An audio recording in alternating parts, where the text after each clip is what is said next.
Welcome, nature detectives. I'm Conrad Baker. I'm an outdoor educator for the New York State Office of Parks, Recreation, and Historic Preservation at Letchworth State Park, and today I have a nature mystery for you. We're finally settling into fall. The leaves are falling down from the trees, covering the forest floor out here on our nature trails.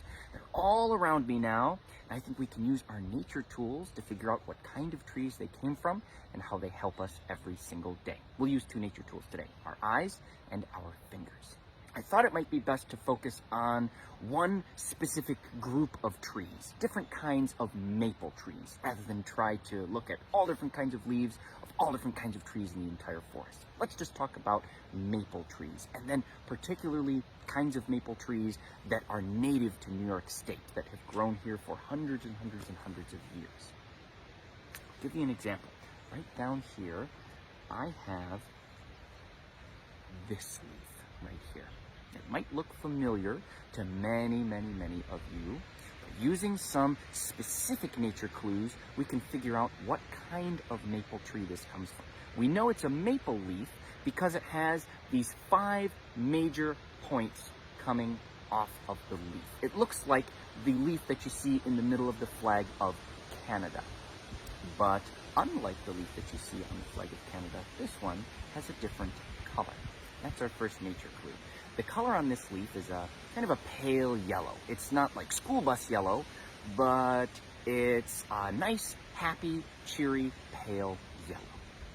The second nature clue we can use to figure out what kind of maple tree this comes from is by running our fingers along the edge of the leaf, particularly the edge going up towards the top point.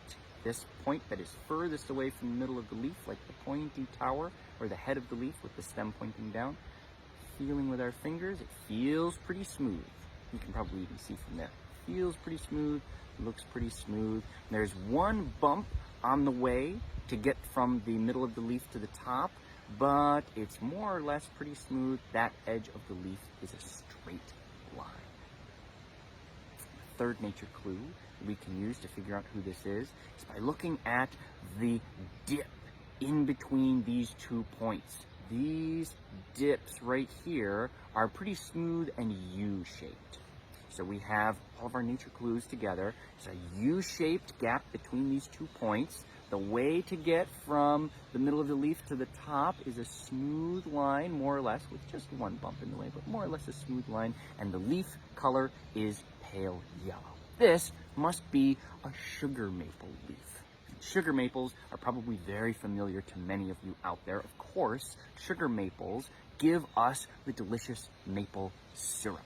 Their sap is very sweet, has a high sugar content, and flows easily, much more easily than other kinds of trees, will come out of the bark and drip into a bucket or into a collection system much better than other kinds of trees. And that's why sugar maple trees are the most popular kind of tree to make maple syrup from. Moving on to another nature mystery. Let's see. What about this leaf right here? Right away, I notice one major difference between our sugar maple leaf and this leaf, and that's, of course, its color. While this one is pale yellow, this one is nice and red. Nice, rich red. Beautiful, beautiful fall leaf there. And our second nature clue is if we look at the line going from the gap here all the way up to the top of the leaf, we notice that there are all these bumps, all these teeth on the way. That means that this kind of leaf has a toothed edge, very different from our wonderful sugar maple right here. This one has a toothed edge.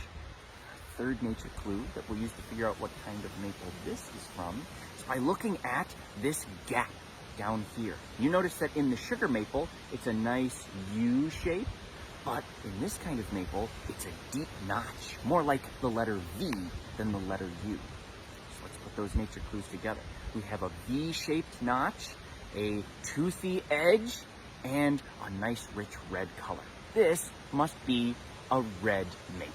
You know, no big surprise on the name there. The leaves tend to turn red in the fall, so this is a red maple. Even the stem is nice and red on this one. Red maples have a wood that can be susceptible to different kinds of diseases, but it's a very popular wood to use in paper and cardboard. We get a lot of good use from red maples because they grow pretty quickly, they can tolerate lots of moisture on their roots, and they're very useful to us for making paper and cardboard.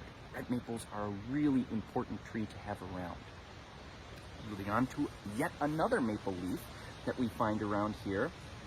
Let's look at this one. This one's a little bit broken. It's unfortunately the best one that I could find that had the best color. It might turn more a little bit later. But we can still tell a lot about this kind of tree based on even this broken leaf. If we look especially on this side of the leaf, do you notice that, well, first of all, it's nice pale yellow color. We'll get that out of the way. But do you notice how deeply toothed it is along the edge? All the way along the edge, you can look or feel with our fingers. You see how deep those teeth are going from the notch to the tip of the leaf? There are lots of teeth, and they're really deep, really tall teeth on this leaf here. Last nature clue, we'll look at this notch down here, very deep, a deep V notch there. And there's even a deep V notch over here too. Very deep, the long skinny parts sticking off, just tree scientists would call lobes. The long lobes, the long fingers on this leaf are much longer than either the red maple or the sugar. This must be a silver maple leaf. And looking closely at it, there's nothing really silver about it right now, but when these leaves are green, their undersides tend to shimmer a little bit silver. They're really, really pretty, and they tend to grow quickly and provide a lot of shade. And that's why these silver maples are very popular as street trees. I bet if you look around in your neighborhood, you can find some silver maples growing in parks or even right along sidewalks. They provide great shade in the summer, which helps to cool down the sidewalk and keep us from getting overheated walking around in our neighborhoods. Really important tree that has an excellent partnership with humans. Last leaf that I found right around here was this one. This one is one of my absolute favorite trees because it doesn't really look like other kinds of maples, but it is indeed a kind of maple tree. Let's look at all those different nature clues. We first of all look at its color, nice and pale yellow, get that out of the way. Then we look at the edge. Toothed, but teeny tiny teeth. Very, very small. Very small teeth all the way along the edge, all the way up to the tip of the leaf. Then we look at the notch. The notch has a V. Okay, so this looks maybe like a bit of a red maple leaf. But if we look at the points on the leaf, it only has 3. This kind of leaf kind of looks like a dinosaur footprint to me. And to a lot of other people, they think, okay, maybe a duck or a goose footprint, but I like dinosaur footprint. So it looks kind of like a goose's footprint. We put all those nature clues together, we have a leaf that looks like a goose's footprint. 1, 2, 3 big points on it. It is toothed along the leading edge with a deep V notch, and it's pale yellow in color.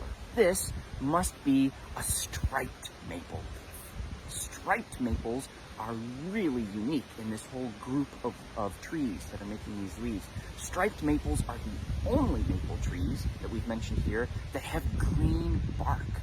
They're a deep shade tree that can tolerate lots of darkness, lots of shade from bigger trees. That means that they need to gather as much light as possible for themselves to feed themselves, to photosynthesize, to make food from light. So their green bark can produce food for the tree just like the leaves can. That means that striped maples have really special bark. That bark is pretty soft compared to other kinds of maple trees. And there are some animals that really enjoy scraping and scratching on trees, especially young trees. Of course, the one that comes to mind first are white-tailed deer. Male white-tailed deer, when they grow their antlers and have that really fuzzy, velvety skin on their antlers as they're growing in, they eventually want to scratch that skin off once the antler is ready and is hardened. So when they're scraping on different kinds of trees, they like trees with softer bark. The bark tends to peel off, and unfortunately, it can injure the trees pretty badly.